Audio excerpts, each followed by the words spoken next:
भगवान ने सोचा मामा जी भेज रहे हैं, मामा जी बड़े अच्छे हैं, परिवार के मुखिया को अपने पूरे परिवार का ख्याल रखना चाहिए, अकेले सुख नहीं भोगना चाहिए। भगवान ने सोचा हमारे मामा जी बड़े बुद्धिमान हैं, पहले अपने पूरे परिवार को वैकुंठ पहुंचाएंगे तब स्वयं वैकुंठ जाएंगे। भाई मुखिया तो मुखिया होता, मुखिया मुख सो चाहिए खान पान को एक। तो पहले कंस ने अपने पूरे परिवार को वैकुंठ भेजा तब पीछे से पहुंचा। यही स्थिति रावण की थी। रावण के सारे परिजन पुरजन वैकुंठ पहुंच गए, तब अंत में रावण पहुंचा। सबसे अंत में रावण की गति थी। तो भगवान ने कहा कि चलो, आज मामा जी ने फिर एक खिलौना भेजा है। मामा जी नए नए खिलौने भेजते रहते हैं अपने भांजे के लिए। कन्हैया उन खिलौनों से खेलते हैं और फिर खिलौना टूट जाता है। बच्चे उत्साह में ज्यादा खेलने लग जाएं तो खिलौना टूट जाता है। उनको मजा आया, उठा करके पटक दिया, खिलौना टूट गया। ये जितने जीव हैं ब्रह्मा से लेकर तृण पर्यंत, आ ब्रह्मस्तंभ पर्यंतम जगदंतर व्यवस्थिता, एक तृण से लेकर ब्रह्मा पर्यंत जितने जीव हैं, जितनी जोनियां हैं और उनके जितने शरीर हैं, ये सब क्या हैं? बोले सब माटी के खिलौने हैं और ये सब भगवान की लीला के लिए। इस बात को हम समझ नहीं पाते। जहां पर तत्व का विचार किया जाता है वहां पर आचार्य जन ये कहते हैं, पहले ये विचार करो तुम किस लिए हो।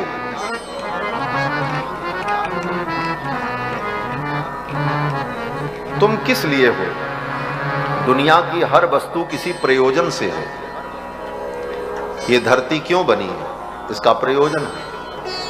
ये धरती रहेगी तभी पे इस पे प्राणी रहेंगे। पानी का प्रयोजन क्यों है? बोले पानी इसलिए बना है कि इस धरती पर जितने जीव हैं वो स्नान करें, पानी को पिएं, ये उनके उपयोग के लिए बने। संसार की हर वस्तु का प्रयोजन है। जब हर वस्तु का प्रयोजन है तो हमारा भी तो कोई प्रयोजन होगा। हम क्यों? और जिसका प्रयोजन होता है वो वस्तु अपने लिए नहीं होती। जिस प्रयोजन के लिए होती है उसके लिए होती है। पेड़ अपने लिए नहीं होता है। पेड़ फल देकर के दूसरों की क्षुधा निवृत्ति करता है। पानी स्वयं पानी नहीं पीता, पानी दूसरों की प्यास बुझाने के लिए, क्योंकि पानी का वही प्रयोजन है। विद्वानों ने कहा कि पेड़ कबहु नहीं फल भखे, नदी न संचे नीत। तो ये संसार की सारी वस्तुएं किसी न किसी प्रयोजन से बनी है। तो हमारी आपकी उत्पत्ति इस धरती पर क्यों हुई? इसका प्रयोजन क्या है? ये विचार नहीं, यहां से विचार शुरू होना चाहिए। प्रयोजन क्या है? हम किसके लिए बने? हम इन लोगों के लिए बने जिसके लिए रो रहे हैं, धो रहे हैं, ये हमारे, ये हमारे, ये हमारे। जीव का एकमात्र प्रयोजन है वो भगवान के लिए है और किसी के लिए नहीं। ये जीव का प्रयोजन। इस प्रयोजन को जब तक जीवात्मा समझ न ले तब तक उसके अंदर सच्ची भक्ति और सच्ची शरणागति नहीं आ पाती। तब तक वो केवल धर्म को, भक्ति को अपने स्वार्थ की पूर्ति और अपने अज्ञान से उत्पन्न होने वाले इच्छाओं की पूर्ति का साधन मान करके ही घंटी बजाता रहता है। वस्तुतः जीव का प्रयोजन भगवान के लिए, हम भगवान के लिए ही हैं और हमारे जीवन का कोई दूसरा प्रयोजन नहीं। इस बात को हम जान लें। और प्रयोजन क्या है? बोले प्रयोजन है लीला। लोकवत्तु लीला कैवल्यम। ये संपूर्ण सृष्टि की जो लीला चल रही है, इस लीला में हम भगवान की लीला के पात्र हैं। प्रयोजन है। जैसे बच्चा खिलौना खेलता है तो खिलौना किसके लिए? खिलौना खिलौना के लिए नहीं है, खिलौना उस खेलने वाले के लिए हो। उस खिलौने का प्रयोजन ही यही है कि वह खेलने वाले के उपयोग में आए और वो खेले। तो ये संसार की संपूर्ण सृष्टि परमात्मा का खिलौना है और हम परमात्मा के लिए हैं। हमारे जीवन का यही प्रयोजन है, भगवान खेलें और उस खेल में भगवान को आनंद आए, और इतना आनंद आए कि उत्साह में भगवान खिलौने को तोड़ दें, और यही जीव की मुक्ति है, जीव मुक्त हो जाए। इसीलिए भक्तों ने कहा ये तुम्हारा जीवन माटी का खिलौना है, एक दिन ये माटी में मिल जाएगा, इसलिए इन बातों को कायदे से समझ लो। राम नाम जप ले नहीं तो पछताएगा, माटी का खिलौना माटी में मिल जाएगा। राम नाम जप ले नहीं तो पछताएगा, माटी का खिलौना माटी में मिल जाएगा। राम नाम जप ले नहीं तो पछताएगा, माटी का खिलौना माटी में मिल जाएगा। राम नाम जप ले नहीं तो पछताएगा, माटी का खिलौना माटी में मिल जाएगा। सुंदर रूप देख कर भूला, सुंदर रूप देख कर भूला, धन यौवन के मद में भूला, धन यौवन के मद में भूला। एक दिन हंसा अकेला उड़ जाएगा, माटी का खिलौना माटी में मिल जाएगा।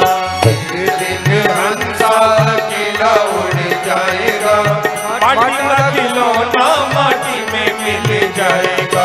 राम नाम जप ले नहीं तो पछताएगा, माटी का खिलौना माटी में मिल जाएगा। नाम जप ले नहीं तो पछताएगा, माटी का खिलौना माटी में मिल जाएगा। पत्नी पति पिता अरु माता, पत्नी पति पिता और माता, सखा मित्र सहोदर भ्राता, सखा मित्र सहोदर भ्राता। घर भर में नाता सभी से छूट जाएगा, माटी का खिलौना माटी में मिल जाएगा। घर भर में नाता सभी से छूट जाएगा, माटी का खिलौना माटी में मिल जाएगा। राम नाम जप ले नहीं तो पछताएगा, माटी का खिलौना माटी में मिल जाएगा। राम नाम जप ले नहीं तो पछताएगा, माटी का खिलौना माटी में मिल जाएगा। हीरा जवाहर की माला तुम्हारी, हीरा जवाहर की माला तुम्हारी, मखमल की गद्दी और रेशम की साड़ी, मखमल की गद्दी और रेशम की साड़ी। हैट बूट सूट सब यहीं पर रह जाएगा, माटी का खिलौना माटी में मिल जाएगा। बैठ बैठ सूट सब ये रह जाएगा, माटी का खिलौना माटी में मिल जाएगा। राम नाम जप ले नहीं तो पछताएगा, माटी का खिलौना माटी में मिल जाएगा। राम नाम जप ले नहीं तो पछताएगा, माटी का खिलौना माटी में मिल जाएगा। हीरा तो जन्म गवाए दियो सोए सोए, हीरा तो जन्म गवाए दियो सोए सोए। देखो अंतिम पंक्ति में कहते हैं ये जन्म जो मिला है ये हीरे जैसा जन्म है, बहुमूल्य है, और इसको हम सो करके बिता देते हैं।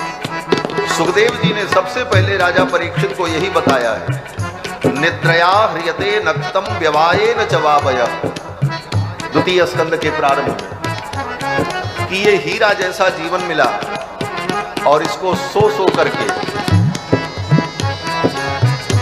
बिता दे रहे हैं। सावधान हो जाओ, जग जाओ, ये जग जागने की जगह है। इस जग में आए हो तो जग जाओ, जग का यही मतलब है, जहां आकर के व्यक्ति जग जाए उसका नाम जग, ये जग है। हीरा तो जन्म गवाए तो जन्म गवाए दियो सोए सोए। फिर पछतात हो दीवाने तो रोए रोए।